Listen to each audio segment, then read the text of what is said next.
Over the past 4.5 years, we've been funded by the European Regional Development Fund to deliver the Wild Towns project across 7 towns in Gloucestershire. The main purpose of this project has been to create and improve wildlife habitats and green infrastructure in these market towns, and to help people to reconnect with the natural world. In this short film, we're going to be travelling across the county to showcase some of these improvements we've made for biodiversity in Gloucestershire and some of the ways in which people have been helped to experience these wilder spaces.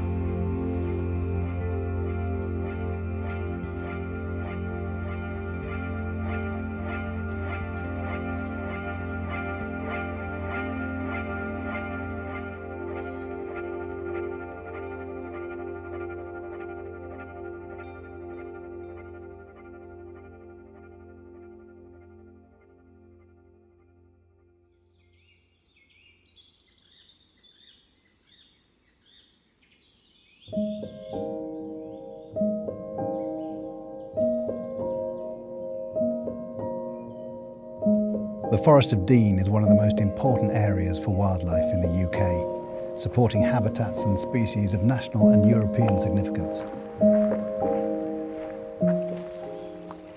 Here in Cinderford, in the west of Gloucestershire, we've carried out a number of projects to benefit wildlife.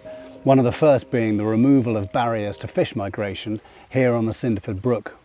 4 old weirs were either removed or adapted by our partners, the Severn Trust, to allow populations of fish like brown trout, like eels and lampreys, to get past them, to complete their life cycles and access greater stretches of this river.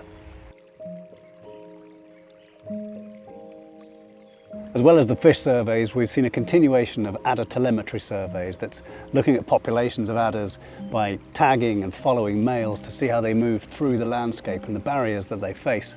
And this kind of information can help guide our thinking in terms of how to connect up areas of suitable habitat to improve the fortunes for wildlife.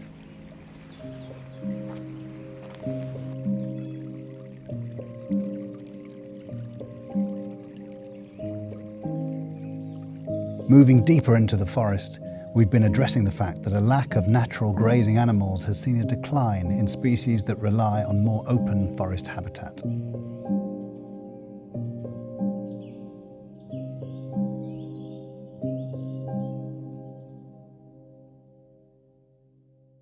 We've been working alongside Forestry England to graze areas in the Forest of Dean. After conifer trees have been clear felled, we've been grazing 2 areas here with our sheep and our ponies to maintain open habitats like this one. And this will help to create a mosaic of habitats that encourage a greater diversity of vegetation type and structure. This will provide opportunities for ground nesting birds such as nightjars, and more basking locations for reptiles like adders and lizards, and feeding opportunities for finches and other small birds that use these open areas.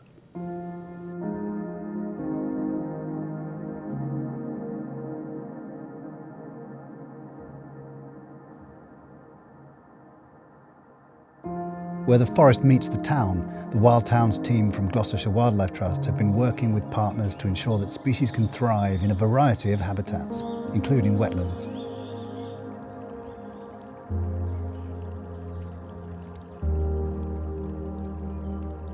Here at the Crump Meadow Wetland, we've been working with our partners Severn Trent Water to create 5 linked ponds of different shapes and sizes that appeal to different communities of species. We've also installed a bat bunker and pole-mounted bat boxes to provide roosting opportunities for the bats that can take advantage of the bonanza of insects that this wetland can provide.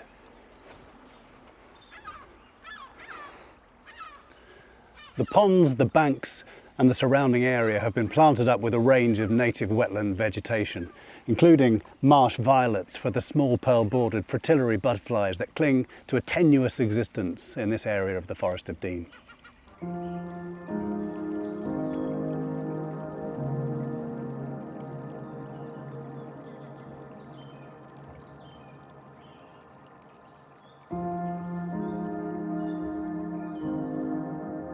These new wetlands are yet to mature, but they're already important havens above and below the surface for a whole suite of damselfly and dragonfly species, such as black-tailed skimmers and emperor dragonflies.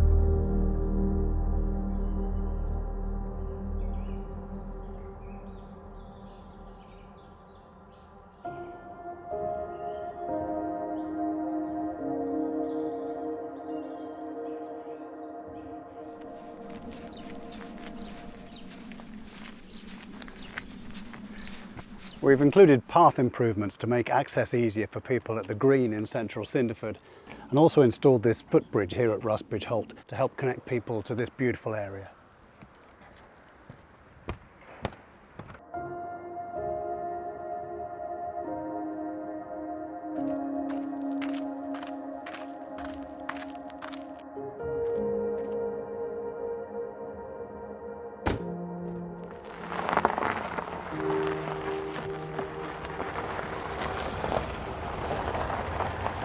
Leaving Cinderford, we travel via Gloucester into Stroud, which sits at the convergence of 5 valleys and the wildlife-rich commons of Rodborough, Selsley and Minchinhampton.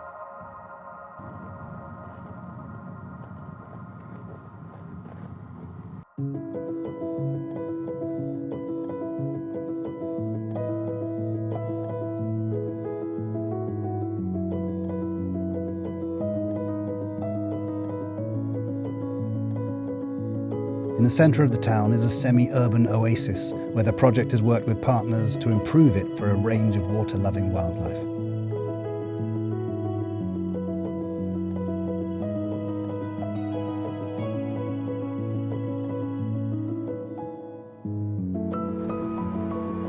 This morning we're in Stroud, where we've been working with Stroud District Council to enhance the wildlife value of Stratford Park. And we've done that through the introduction of aquatic vegetation, through a reed bed at the back of the lake, and through the installation of this pre-planted floating island, as well as the pontoons here along the lake edge, which, as you can see, was previously stark concrete. We're waiting now for the vegetation to establish before we remove the wire, which is protecting the growing plants from the attentions of the ducks.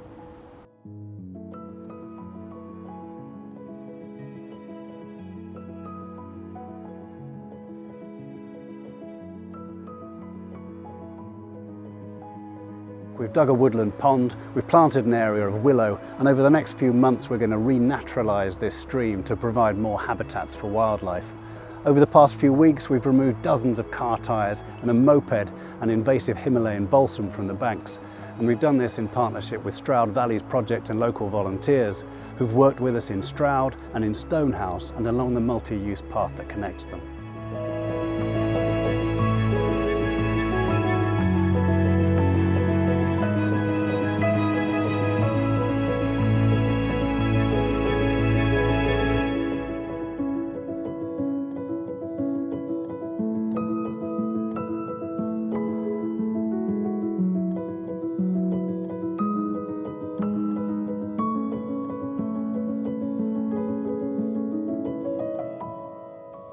Just a stone's throw from Stroud, we've created an important green travel route using recycled materials.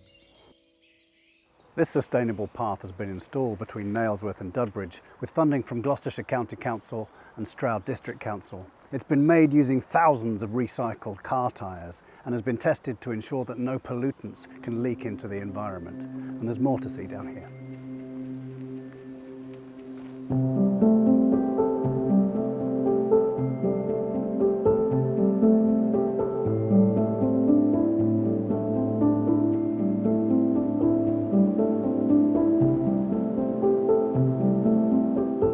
Dug new ponds, opened up glades along the route and installed bat boxes to make sure there's lots of roosting opportunities for these threatened mammals.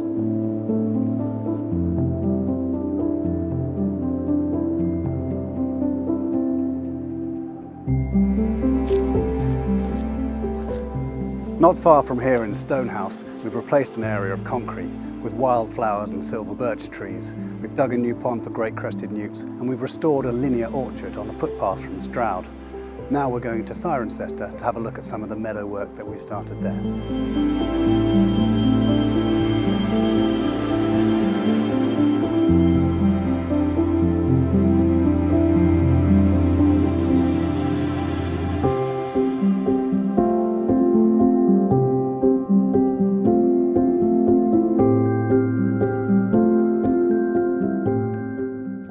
In this ancient town, once the Roman capital of England, we've worked to improve and connect a network of wild spaces, particularly through the creation of wildflower meadows. In the Cotswolds alone, species-rich grasslands have declined from 40% to 1.5% since the 1930s.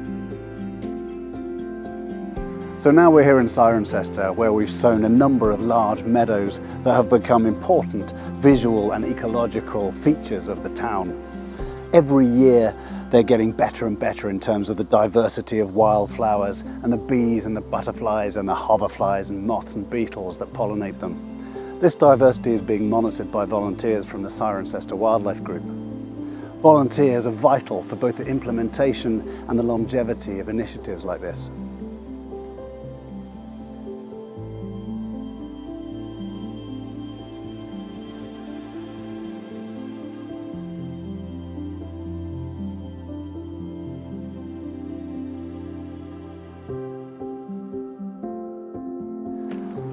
Here at Citybank we've installed this all-weather path, and just like in Cinderford, a footbridge which here connects two halves of the town's first local nature reserve. Our final destination will be Fairford, where we've been working to protect one of the UK's most endangered mammals.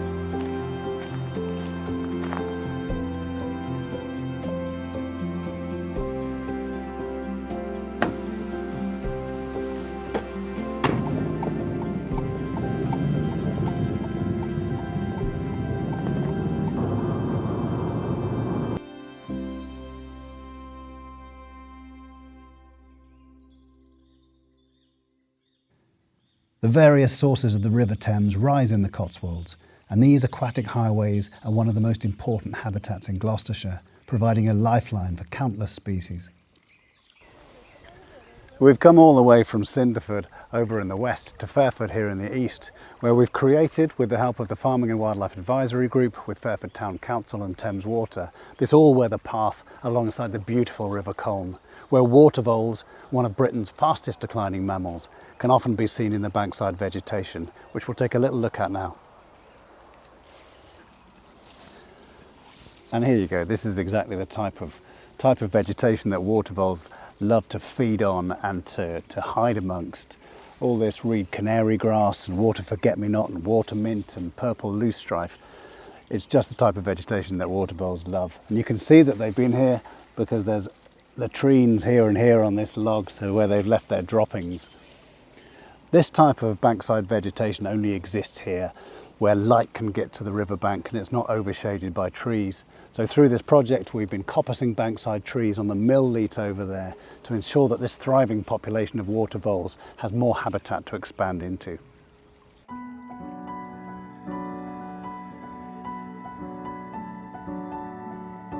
Through our Cotswold Rivers programme, we've been connecting and enhancing these riverside habitats to ensure that the water vole population continues to rise and has a stronghold in the county.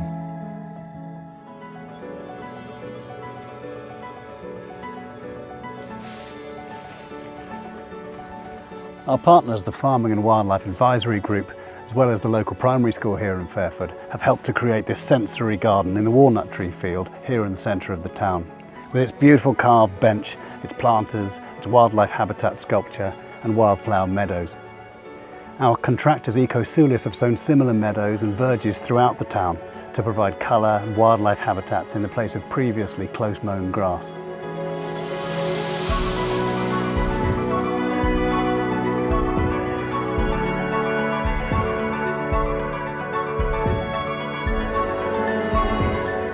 The project's also created scrubland habitats, woodland management, ponds and meadows and tree planting, and features for bats and barn owls in Morton-in-Marsh and in Tetbury. And for all of these market towns we've created management plans and future opportunity mapping documents so towns can build upon the back of the Wild Towns project. Partnerships, as you've probably gathered, are key to making on-the-ground changes happen, and we're thrilled to have been working with so many amazing partners and landowners and contractors and the town councils and local authorities who've contributed funding to help people and nature in Gloucestershire. Having built the relationships and invested in these 7 towns, there is scope to do so much more work for wildlife and people in the future.